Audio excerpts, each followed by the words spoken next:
This is the Education Exchange with Paul Peterson. I am the director of the program on education policy and governance at Harvard University. Thank you for joining us. Earlier this year, I shared with you, my listeners, the news that American teachers have suffered a salary decline of no less than 5% over the first quarter of the 21st century. Now, the Chronicle of Higher Education reports that faculty salaries at colleges and universities have also declined. And in a recently released essay, Samuel Abrams explores the significance of these salary declines. He's a professor of politics at Sarah Lawrence College, which is located just outside New York City in Bronxville, New York. I'm pleased to have Samuel Abrams with me on the Education Exchange today. Thank you, Sam, for joining me on the Education Exchange. It is both a privilege and an honor, and I just need to embarrass you for a moment and say that I have had the pleasure of knowing you for 3 decades now. I met you as an undergrad and at Stanford, and your work, being a thoughtful scholar who then was concerned with having real impact in the real world, is one of the reasons I decided to pursue a PhD, and I'm incredibly grateful to that and to the entire PepG team and your remarkable crew of graduate students over these past 3 to 4 decades. Well, So Sam, thanks thank for you having very me. much. I appreciate that. But look, let's You focus got on it. these facts here. Of course. Give us your take on how much faculty salaries at our higher education institutions have changed over the past decade since 2013. So to be clear, I did not do this analysis. This analysis came from the Chronicle of Higher Education in 2025, and this document was circulating among a lot of professor types. And if you do inflation-adjusted works, faculty salaries declined nationally about 1.5% from 2013 to 2023, while average salaries across all industries nationally rose by about 8%, 7.7% over the same period. That's second fact is pretty important. A lot of people talk about the affordability crisis these days, but actually, salaries have gone up. I mean, it's true that inflation has gone up, but even after you control for inflation, the average worker is getting more money today than they did a decade ago by 8%. It's not a lot more, but they're better off. But that's not Sure. true for the people in education, right? Unfortunately not. And then, professors and faculty tend to live in high cost areas. Boston and Cambridge is not cheap. New York, where I live, is not cheap. And professors in the New York area regularly see things like our housing, our insurance, our everyday expenses go through the roof. The other day, I went to buy some cereal. I won't name which brand, but a very typical brand that you buy for children was about $13 a box. I put it back on the shelf and said, no, thank you. And the fact is that when you look at this, faculty feel poorer year after year after year. The Chronicle found that real pay fell by 3.2% for full professors. So this And is not just the low end faculty member, an adjunct assistant professor, or somebody, an instructor or a lecturer or something like that. It's all across the board. Even the full yes, professors are seeing a right. decline. So like me at Sarah Lawrence. So I have actually felt it as in New York, utilities and basic costs of goods and services. Get into a cab, it's almost $9 before you actually even start driving away. So the costs are up and up. Our real pay feels lower and lower. And this creates, a lot of anxiety. And a lot of faculty are talking about it regularly. It hurts in terms of dignity. And we're thinking about things we'd rather not think about. We're not thinking about being in the ivory tower as much as we'd like. Well, so the question I have is whether or not we really have many full professors left on our college campuses. The other thing that higher education is doing, as I understand it, is they're hiring more and more people who are really not part of the basic framework, but are contingent, they are hired in an episodic kind of way. Do you have any figures on that? I did not pull the figures on that, but it is a fact and it's regularly reported in Inside Higher Education, Chronicle of Higher Education, stories in the New York Times, New Yorker, what have you, that numbers of tenure track faculty are severely declined. The numbers of full-time faculty are much lower. We tend to do less teaching than historically we used to, and our ranks are filled with visitors and adjuncts. I can certainly tell you we see this again at Sarah Lawrence, where as a college we could not operate without our adjuncts and our visitors. We call them guests, but nonetheless they're there, and they're not necessarily treated as well. We try to be respectful collectively, sure, but in terms of things like health insurance, benefits, compensation for work, it's much lower. And if you take a look at who is often on the front lines of some of the recent protests in the last couple of years, and I've written about this quite a bit at NYU and Columbia, for instance, they're overwhelmingly adjuncts, they're overwhelmingly contingent faculty, and that's a problem. So, if that's the case, why is it? I mean, why is it that universities are reluctant to just hire people, on the tenure track scale as they have in the past, and rely on their own employees? Why are they, going outside to supplement to such a, as they've always done that to some extent, but this is over 50% or somewhere around 50%. That's a massive change in the structure of higher education. I would love to have an open dialogue about that. I think most universities and senior administrators are reluctant to have that sort of a dialogue. And I think you raise a critical point about continuity within higher education, continuity within the academy, and within scholarly work generally. There are a number of reasons. You and I are expensive. When we are hired, for better or for worse, we're hired essentially for life. We're significant investments on the part of the school. When the winds change a little bit, they can't say, oh, we no longer need you or we no longer need that other person. You're sort of stuck with us. They don't necessarily like making bets on faculty that may or may not be good colleagues or appear to be good fits for the school. And it's cheaper and easier to have that contingency work. At Sarah Lawrence again, and it's just a good example. A while ago, we overhired in literature. We're very unbalanced in terms of what the faculty size and interest looks like. The result of which is we hire an endless number of contingent faculty. When the student demands change, when the student needs change, we don't have to worry about tenured faculty in certain areas or scholarly work that are no longer necessary in the short term. We can simply say, "Thank you so much. We appreciate it. Your contract for a couple of years is done," and then we'll put out an ad for someone else we may need in a different topic or in a different Well, area. maybe this It is a gives good it, thing. I mean, it's it. so maybe that's the way to go in higher education because it's a rapidly changing area, just like everything else in the American Mhm. economy. And so why shouldn't universities have this kind of adaptability? Well, you raise a great question again, because if you're an administrator or potentially a parent or one of those sorts of things, and I know you were at one point, it's actually I'm potentially still a a good, parent. I yes, I but haven't with college lost my age kids. parenthood No, status. but with college age kids, Once you uh, have children, they stick around. yes, which I Usually, hope you I want hope them mine to. I hope mine do. We'll see. But from a purely administrative perspective, it gives the school quite a bit of malleability, and it becomes more nimble. But it's more than just being malleable and nimble. From a faculty perspective, it's about are people anchoring, are people putting roots down? Because it's people like you and me who are here for long periods of time that create the culture. That do more than just teach in particular classes. We often stretch. I'll stretch outside what I ideally want to do. We tend to be more invested in the place. If you're at a liberal arts college or a school like Chicago, which you used to be with, and is very heavily on undergraduate engagement, we're paid to do that. That's part of our job. It's not just the teaching. It's the community and the community building. So you raise a challenging question from a faculty perspective.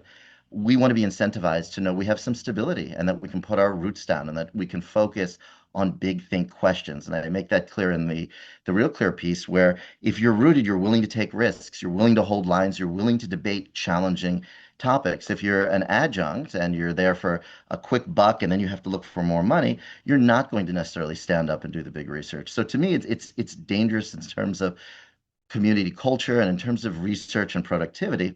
But from an administrative perspective, it's not awful at all, and it creates some malleability, which again is a real tension among faculty and administrative interests. Yeah, They're it not is the same a thing. matter of balancing these things out. Now, tell me this, administrators, you mentioned that presidents are getting a lot better pay these days than they did even a decade ago. It was up 27% or something like that. You They said, are. is that, well, of course, presidents are under a lot of fire too. I mean, they have a lot of problems, so maybe they need to be paid more. But is this true of administrators in general? Or as administrative pay? If you're a garden variety administrator, is your salary going down too? Is this something that's happening on the administrative side as well as on the professorial side? So that is, again, a terrific question, and I have seen no research on that. But what's interesting is I could do the research on that. So I'm going to write that down and actually do answer that question empirically for you. What I can say is, and I've looked at so many college and university budgets, is that I think the day in, day out student facing administrator is lower or on par with many faculty.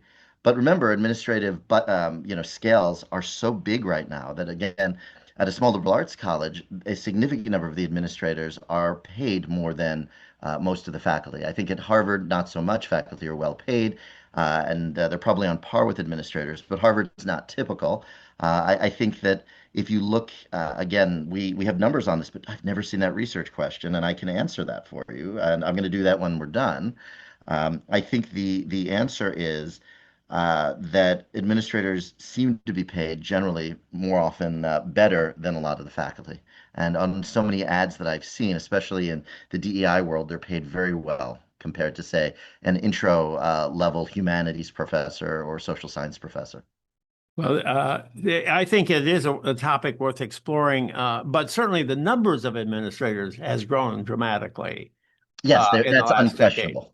Yes, So and why that's is something. it? Why is it? Is it because students now want things other than an academic education when they go to college, and the faculty are not going to provide these other things? Is it the ancillary uh, aspects of a higher education are the most important things in higher education today, and that's provided by administrators? Oh, I don't think so. I'm going to use one of my favorite words from William James Hall, not too far from you, mimetic isomorphism. As soon as we see one of these campuses begin to adopt a certain structure administratively, they all begin to copy them. No, and then they define themselves as needing more and more. And during the boom, people were asleep at the wheel and said, okay, we'll hire more and more folks.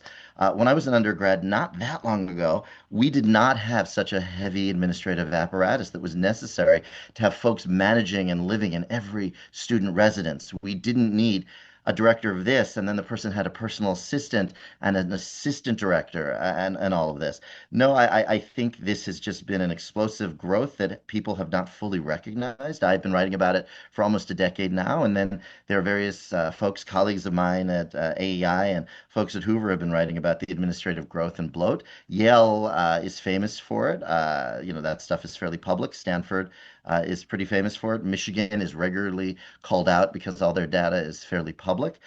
No, I don't think this stuff is necessary. It's part, I think, of the nanny state, if you will, where students are coddled. This, comes out of the coddling of the American mind idea. Students are coddled, need to be handheld. And quite frankly, are treated like children rather than adults. I remember many times I would get into fights and arguments when I was an undergrad. I would go to bed a little frustrated, and I'm grateful I had those arguments. I'm grateful I didn't have to go to an administrator and talk it out. It made me stronger. It made me more thoughtful, and that's what the purpose of university is: dialogue and discourse to find truth.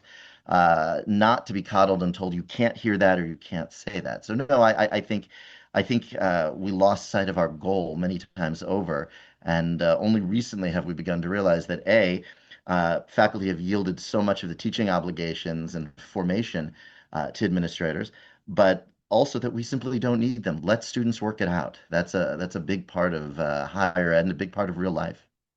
So one of the recent documents that's emerged is a report by the Yale University Committee appointed by the president. So this is an official report. And the committee actually identifies three types of criticisms that it thinks are, worth raising. They're not ill considered, and they identify these three areas as one, admissions are not really based on merit strictly, but it's sort of fuzzy what the rules are for admission to elite universities, and they're talking specifically about Yale and other elite universities. And then they also say that the curriculum is swayed to the left, and professors are teaching a progressive point of view, I would say, Hmm. especially in the humanities and social sciences. And then they also offer the criticism that it's not that the administration is getting too big or anything like that. They haven't raised that issue, but they do say it costs too much to go to the university, Hmm. without sort of saying why the costs have gone up. So, what do you think about these criticisms? Are they valid criticisms? So the first about uncertain admission standards, I'm very mixed on that, to be honest with you. I love the idea of meritocracy. I did not have legacy access at all to anywhere, but at the same time, I found that having legacies within a certain constraint helped preserve the culture of these places. And that's something that I think people often overlook. I've spent some time at Harvard since graduating. And when you see certain legacy culture disappear, some of the traditions, some of the things that make a particular space a family, some of the things that make a particular space and endow it with certain traditions and almost a sacred nature of certain rituals, they tend to disappear. So I certainly value merit. In New York, the question of legacy admissions for schooling in private schools up and down the city is something we talk about all the time. There isn't a consensus. Is that a good thing or not? I'd like to see some more merit, probably fewer legacies, but can legacies be a feather? In my personal opinion, probably. I think there's some continuity value to that. As for what is being taught primarily in the humanities and the social sciences, I think they're absolutely right. They see themselves as scholar activists. This is a huge problem. You can be deeply, deeply ideological and still be intellectually honest. One of my favorite examples of that involves the Inequality and Policy program in the Kennedy School, where I was taught by folks like Theda Skocpol and Bill Wilson, and I want to be very blunt that I don't agree with them on most policy issues. Were they ideological in class? No. Were they balanced in class? Yes. Were they absolutely dedicated to making sure that there was viewpoint diversity and a diversity of ideas in the room so we understood the data, so we understood the questions and the outcomes? Yes, and I'm grateful for that and remain grateful for that. The students absolutely are not being exposed to an appropriate amount of diversity in most humanities and social science courses. They come in with their priors, they leave with their priors. They act on emotion, not necessarily thought. I actually just put a piece out in the Wall Street Journal arguing that students need more economics and, quite frankly, social science. They don't often have the basic skills to ask the right questions and look for the right data. So I completely agree with that point. I also agree that things cost too much. We need to really drill down on why that's the case. But how are we Many going to folks raise professors' salaries and cut costs? cut a lot of the administrators. Uh, and the other thing is, let's be very blunt. We both know, and I think most listeners know, that the markets have been on one hell of a run over the last 2 to 3 decades, and these endowments have boomed. Where is all that money going to? I certainly believe that it's not a problem to pay the money managers who make that kind of money for the school, but Yale has, a very famous money management team, and they've done very, very well. Where is all that money going? I think Yale and any other major school should be somewhat more transparent about where that is, and then let's have a dialogue over who's getting paid what and where. At Sarah Lawrence, I look at where our money is going to, and they've frozen our salaries or given us a 1 or 2% increase here and there. They do give administrators, it seems, regular raises and increases, whereas faculty are stagnant. I think many faculty who might listen to this podcast would certainly agree and be able to see that at their own schools. So, it costs too much. Sure, we need some more radical transparency. Where's the money coming from? What are we doing with it? And I think that's probably correct, but it's going to vary school by school and management by management. Well, there's a fourth criticism that was not mentioned or at least not highlighted in the report, and that's that kids aren't learning as much as they once were.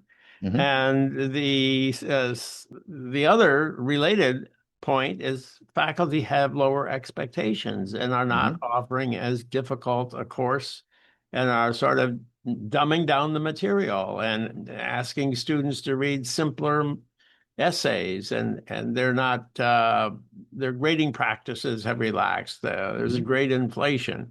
So is this a valid criticism? Oh, absolutely, and it's valid at Harvard as well. Your now retired colleague Harvey Mansfield has been beating this drum. He just wrote a column in the New York Post about this. He said he's been beating this drum for almost 61 years. I think it was, or he's been there 61 years and has been beating the drum for decades, whatever it may be. And again, look, when faculty don't feel that they have the dignity that they used to, when they feel that they're not necessarily supported by their universities as keeper of a very sacred intellectual tradition, and their position has changed, a less than ideal grade is not something they want to deal with. I have, over the years, given a handful of very underwhelming grades when the students have legitimately deserved it. And almost every time, the amount of paperwork, the amount of back and forth nonsense I have to deal with from administrators, from parents who complain about it, who give the school a hard time, you often say to yourself, is it worth this hassle? What should have happened is the school should have said, we trust Professor Abrams.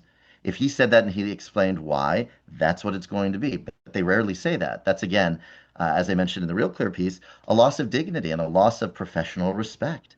So if you're a typical professor, what is the more rational or purely rational thing to do if you feel overworked and underpaid and not supported by necessarily your dean or your president, and you feel disposable or dispensable, and you're an adjunct, so you're part of this adjunct crisis we're dealing with of folks who do not have any job stability.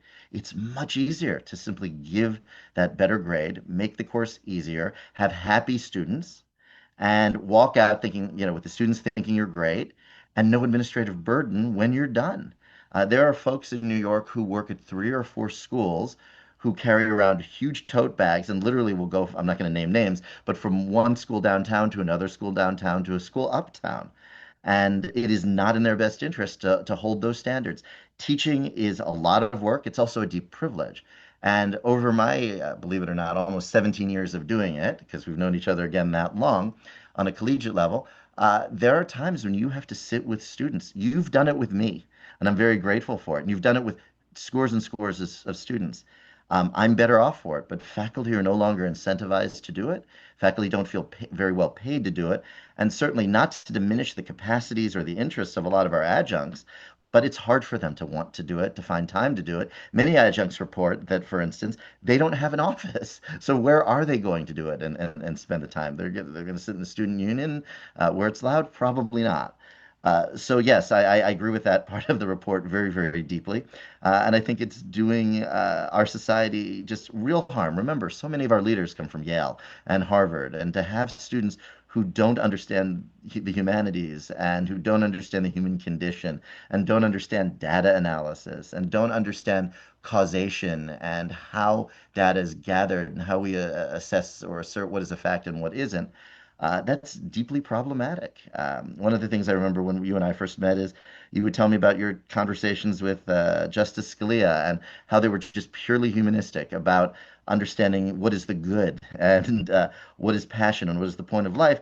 That stuff matters. It may not matter immediately if you're in a hedge fund or in private equity, sure, but at some point when you're making decisions, that's going to creep up because it's going to shape your moral compass to a degree and help you answer questions. What do I do? What are the downstream effects?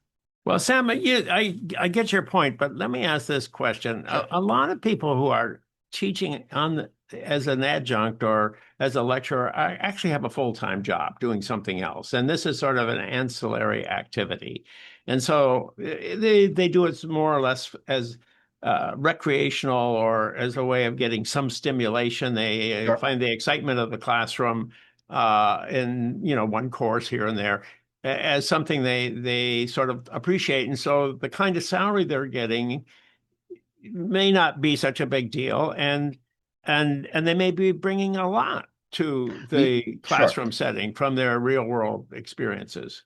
So I don't know necessarily how true all of that is. I don't think I've ever seen great numbers on that. And again, that would be an empirical question we can answer. But certainly you see that in law schools. You see that in business schools. Our law schools here in New York have lots of attorneys who work at big firms who absolutely would be part of the adjunct community. I'm thinking of a lot of the folks that I see around the city at the new school, Sarah Lawrence, and so on, whose jobs are not attorneys or lawyers coming in to sort of essentially moonlight, but this is their job. And we know plenty of folks who do that. I think one of the great things from this conversation, and this is why I love these things, is that there are now two very clear empirical questions that I'm going to need to go answer and write up because I spent a lot of time studying this, looking at this, and cannot tell you those answers formally, but we could figure that out. I don't know what the breakdown is among, say, the banker who's enjoying teaching something, at NYU Stern at night versus the numerous people who teach. I don't want to again single people out, but the numerous people at Sarah Lawrence who teach where this is their primary job. And it is not just an evening activity where they get stimulus and enjoy the back and forth. From my perch, again, as a liberal arts professor around with students, I see lots of faculty in this position who don't have these sort of moonlight jobs. But again, my impressions are not data. My impressions are not empirical trends. So I love this. I now have two projects to do. I'm going to call my research assistants later and get on this. Well, I have enjoyed this conversation as well, Sam. So thank you very much for joining me on the Education Exchange. Thank you for asking me. I've been speaking with Samuel Abrams. He's a professor of politics at Sarah Lawrence College in Bronxville, New York. I am Paul Peterson. This is the Education Exchange. A new podcast is released on the Education X website every Monday at noon Eastern Time.